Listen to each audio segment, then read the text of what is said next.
Welcome everyone, Christine here with my essential unit guide for the vampire counts in Total War Warhammer 3 Immortal Empires. The vampire counts are a melee only faction. Outside of a couple of range units you can get for the von Karstein bloodline, specifically crossbowmen and handgunners, you are only going to have melee units. No artillery, no proper range units that you can recruit en masse during the course of your campaign. Which can certainly cause issues, in particular in sieges, because you have no way of breaking down walls. Maybe they should get a way of breaking down walls effectively. But the vampire counts are certainly a strong race, and interestingly enough, they've only really gotten one proper DLC, and even then, that was a unit pack with Helm Gorst. Outside of that, they haven't really gotten a lot of content or a lot of paid content, and yet they've remained relevant in Total War Warhammer. In fact, they're one of the strongest races in the game. A combination of economy, unit recruitment, and units that they actually do have. Now, early on in a Vampire Counts campaign, you're going to want to recruit zombies, skeletal warriors, and skeletal spearmen because you won't have any other options, and even if you did, you wouldn't be able to afford them en masse. Thing about zombies and skeleton warriors with both spears and with just sword and shield is that they're fairly cheap and you can recruit them en masse. Skeletal spearmen do require you to get to barracks, but you can recruit warriors and zombies from any settlement. Zombies are a relatively effective tank. They're fodder, really, for the front line, but they do have a good amount of HP and they do cause fear in their enemies, even if they do have very weak stats overall, unless you're playing Helm and Gorst. Then you have skeleton warriors, which have a bronze shield, again cause fear, and they will be able to be decent enough frontline holders, just don't expect them to do any real damage. Spearmen are line holders on the flanks against cavalry or against fast mover because they have a bonus against large. Specifically, they have a bonus against large of 14. But overall, they're going to do less damage than skeleton warriors against infantry. So they won't handle infantry as effectively as skeleton warriors. Now, in terms of the proper unit roster, because getting a bunch of zombies and skeletons is obviously effective in terms of proper unit roster, well, infantry-wise, what you're going to want to get are Graveguard, both the two-handed version, or the great weapon version, and the shielded version. The shielded version has a silver shield with a bonus against infantry. So they're doing 28 base weapon damage, 12 armor piercing damage, and 8 bonus versus infantry. They're pretty effective line holders and can actually win against many other early game units in a campaign. They can struggle later on in a campaign, but throughout the course of your campaign, they are going to be effective units to mass, because other units may be significantly more expensive. And by the way, you can also get an upkeep benefit with a particular bloodline for these guys, or rather, one particular bloodline has a choice of buffing these guys. Then you have the great weapon version. They lose the silver shield. They still retain the bonuses versus infantry, and most of their damage is going to be armor piercing. And they actually get an increase of bonus versus infantry to 13. And these units also cause fear. Both of them do cause fear. These guys are on the same level of Dwarf Warriors or Chaos Dwarf Warriors or Jade Warriors in a campaign. Basically, a solid front line that won't crumble very easily. Pretty good melee stats, not necessarily the best leadership, however, which is an unfortunate situation to deal with as the vampire counts. Because when your units lose their leadership, they don't flee and survive, instead they crumble into dust, which can be a problem because you can lose entire armies that way very, very quickly. Or significant portions of an army. You might recuperate some of these units, but it is a significant cost if you do lose them. Now, what you do want in order to support your units are corpse carts and then Mortis engine later on in the campaign. Specifically, what you're looking at recruiting are the corpse cart with Unholy Lodestone, which is a great one to have because it gives you mass regeneration for units around it. So if we're looking at the corpse cart, it can give regeneration to units around it in a radius, which is always pretty effective to have. So it also gives you a leadership benefit. The range is relatively small, but throw it in the middle of a blob of infantry and it will help keep them going. Then you have the Balefire version. Now the Balefire version doesn't give you mass regeneration, but it does have its own major benefit, which is that it gives you Balefire, which gives you flaming attacks, magical attacks, and flame resistance within a radius. So a combination of Unholy Lodestones and Balefire is really the way to go.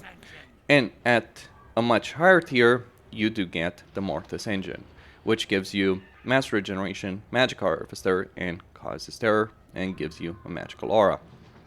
So if we're looking at the Mortis engine, it gives you magical attacks, it gives you regeneration in a radius.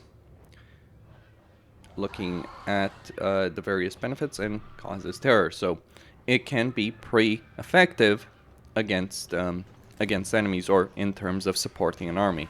So it's just a higher end version, and you could possibly get away with having fewer Mortis engines than corpse carts in an army.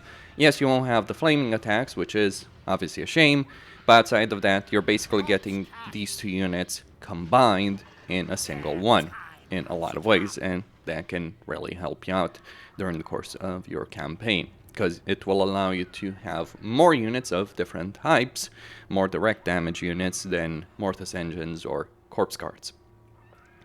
Now, looking at fast movers, you do have 3 good choices in a campaign. Of course, there's also blood dragons if you want to go for them, but those are really, really expensive as a unit, so you wouldn't want to go for too many of them. Having maybe 1 or 2 in some armies, or in the armies that are going to face the most difficult fights, can be worth it. But to be honest, in your best armies, your legendary lords are going to be able to annihilate enemies on their own. Here's the thing about the vampire counts. The true power comes from the lords and heroes, not their army. But if you're looking to recruit some effective units, then Mongols, which I believe requires the Vampire Coast DLC, Vargeist, and Black Knights with Lances and Barding are pretty effective units. Mongols are kind of occupying the same role as Trolls, if you will, in your campaign.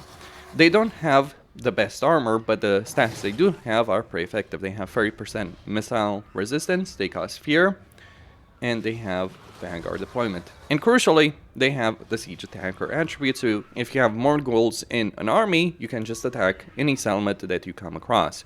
And they're good enough in a straight up melee fight that you can smash down the gates with these guys and just send them in to kill a significant number of units. And also, they have stock, which is pretty ridiculous when you think about them. So you can have these fairly nasty units just sneak up behind you and flank you if you're fighting the vampire counts. Then you've got Vargeist, which are pretty effective flying monstrous units. While they're not gonna last as long in a straight up fight as, say, the Mongols, certainly not as much as the Graveguard, the role they serve in an army is they're the flankers. They're effective flying flankers, which helps you in sieges, bypassing enemy defenses, which is always important when you don't have artillery to break down walls. They do have frenzy, they can fly, and they do cause fear on their enemy. And most of their damage is armor piercing. Then for very nasty flankers, you've got the Black Knights with lances and barding, or you can go for blood dragons if you can afford them in a campaign. Typically, though, affording a huge amount of blood dragons is difficult, whereas you certainly can afford a decent amount of Black Knights. Specifically this version, though, go for the regular version. I find that it is not necessarily worth it unless you just want to have a flanker in your army. Looking at the Black Knights with lances, they have a significant amount of charge bonus, bronze shield, heavy level of armor, decent leadership, still not the best, relatively high speed, decent amount of melee attack, and melee defense and weapon strength. They are lacking in the armor piercing department, but there are other ways around it. Now, hero choices, all the hero types are effective, but the ones you want to mass, and the ones you should be able to mass, well, first off, Necromancers. Necromancers are very easy to acquire in very, very large numbers, and they are pretty decent spellcasters in an army that can do a fair amount of damage or can support your army in a decent way in a battle. The premier heroes for the vampire counts are the vampires. Now, vampires are a lot harder to get in large numbers. They do require a much higher tier, but they are extraordinarily good in battle. Fairly mobile, fairly good. They could possibly solo entire armies, dependent on army. And they have different lores of magic. In this case, Lore of Shadows, Pet the Shades, always really effective. And they are quite mobile with their mount choices. And then finally, in terms of lords, well, the regular vampire lord is the best choice.